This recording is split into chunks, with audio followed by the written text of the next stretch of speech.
Bonjour à tous, on se retrouve pour un nouvel épisode de Witch Hat Atelier qui prend la suite du coup du premier épisode où Coco malheureusement a perdu sa mère suite à un sort un petit peu interdit, un petit peu destructeur qu'elle a lancé.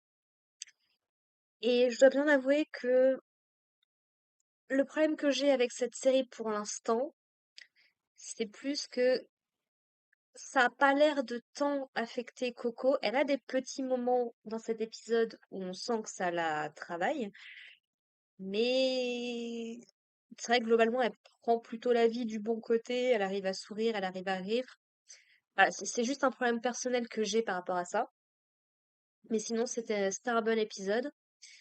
Et je peux partir du principe que comme elle a de l'espoir, comme il y a une petite chance potentielle de la sauver en trouvant le bouquin et en trouvant le sort qui l'a mise dans cet état, peut-être que ça joue aussi. Mais c'est vrai que j'ai un petit peu du mal avec les personnages qui perdent des proches à eux et qui, juste dans la foulée, arrive à peu près encore à vivre normalement. C'est purement personnel par rapport à ma propre histoire, mais voilà, je voulais juste en parler.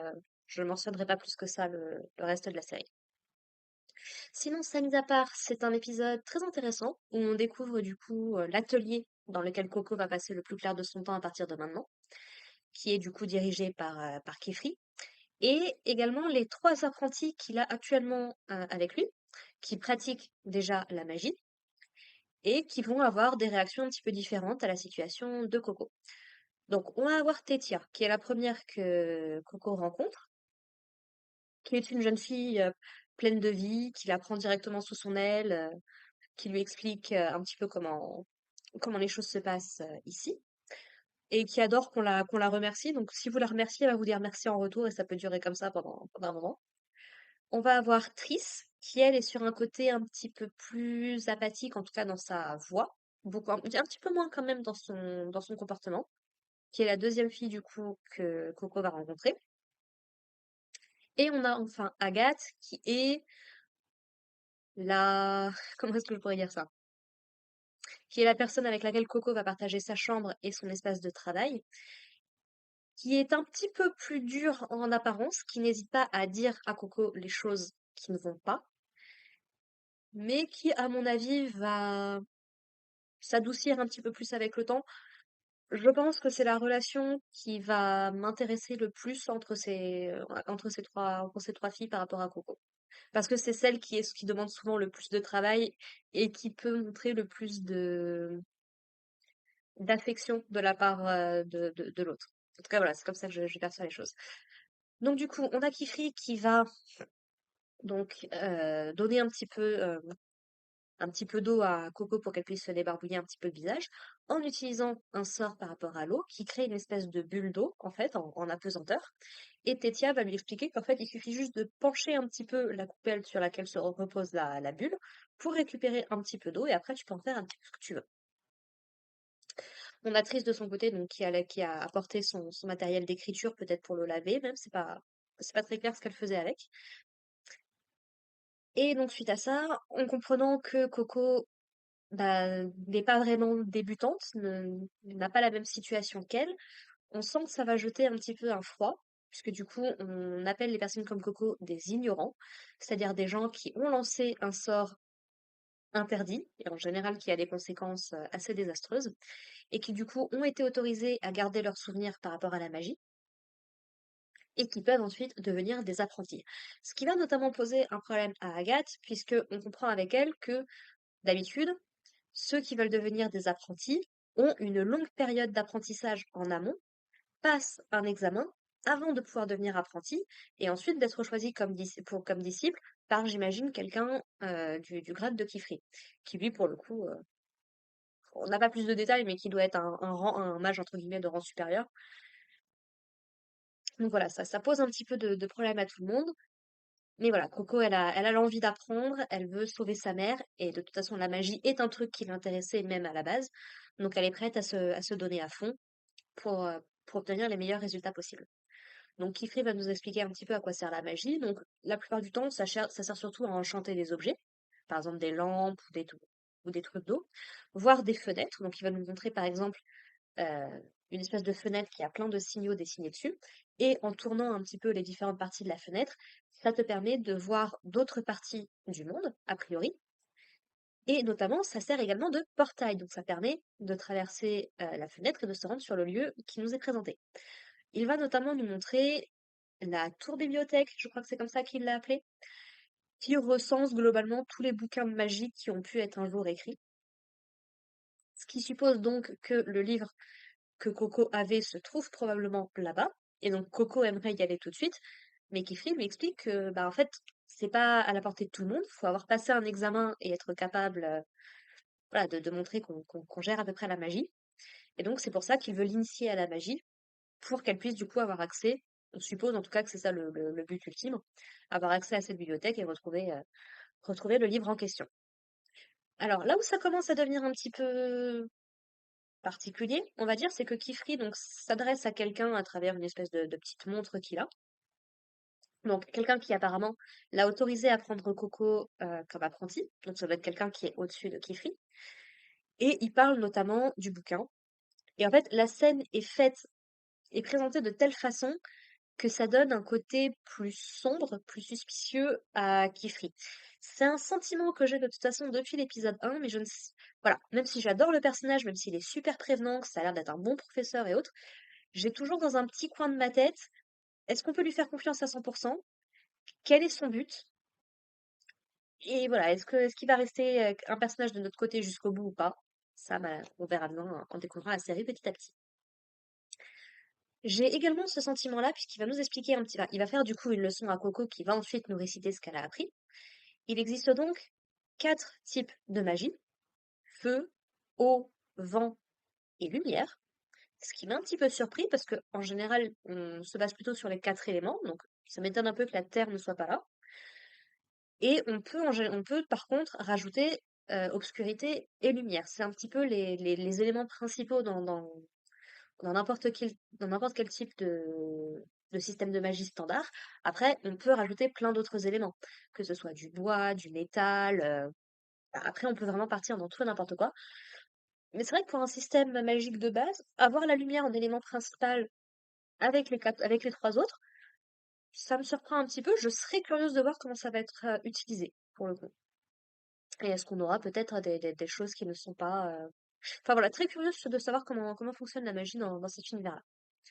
Là où ça me pose un problème, c'est que donc il va nous raconter un petit peu l'histoire de la magie. Donc, il y a très très longtemps, la magie était accessible à tout le monde, comme on l'a dit, puisqu'il suffit juste de dessiner des symboles, mais que du coup, ça a engendré pas mal de guerres. Et donc, on a une espèce de conseil de magiciens qui ont décidé de bannir la magie du souvenir des gens. Seuls quelques disciples suffisamment fiables ont été choisis pour perpétuer du coup la connaissance de la magie et on le suppose prendre des disciples et leur enseigner à leur tour ce qu'ils savaient par rapport à la magie. Et donc du coup c'est depuis lors que les gens pensent que c'est juste réservé à une caste particulière. Là où ça me pose problème, c'est que du coup rien, en tout cas de ce qu'on nous a présenté jusqu'ici, rien ne nous prouve que des sorciers mal intentionnés ne peuvent pas utiliser les connaissances qu'ils ont obtenues pour faire de mauvaises choses, justement. Donc pourquoi interdire à toute une partie de la population de pouvoir utiliser de la magie, surtout quand ça a l'air d'être assez utile quand même au quotidien? Sur le principe, je comprends. Effectivement, c'est comme donner une arme à n'importe qui, c'est un danger. Parce que même les sorts les plus banals, si on leur donne une certaine portée et si on commence à se tourner vers d'autres formes de magie, je comprends totalement que ça puisse être un problème. Mais du coup, ça donne quand même l'impression que tu as un groupe de personnes qui se considèrent meilleures que le reste de la population, suffisamment aptes et suffisamment moraux, en tout cas selon eux, pour décider qui a le droit et qui n'a pas le droit d'utiliser de la magie. Et du coup, quand tu commences à mettre des exceptions de ce type-là, bah tu autorises toutes les exceptions possibles. Pour moi, une règle devrait être absolue.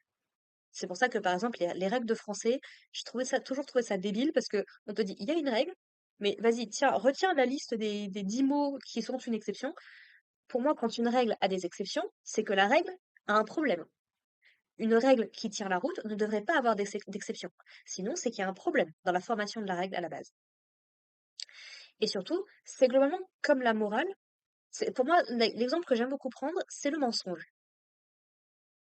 Soit tu choisis que le mensonge est quelque chose de mal et qui ne doit jamais être utilisé, soit tu commences à mettre des nuances et tu dis oui, mais dans telle situation, le mensonge peut être une bonne chose. Et c'est quand tu commences à mettre de la nuance comme ça, quand tu commences à mettre des exceptions, que tu trouves une faille dans un truc absolu, et à partir de là, tout est possible. Parce que n'importe quelle personne qui aura accès à cette règle de base pourra la détourner pour ses propres intérêts. Attention, je ne dis pas forcément que les règles absolues sont quelque chose de bien.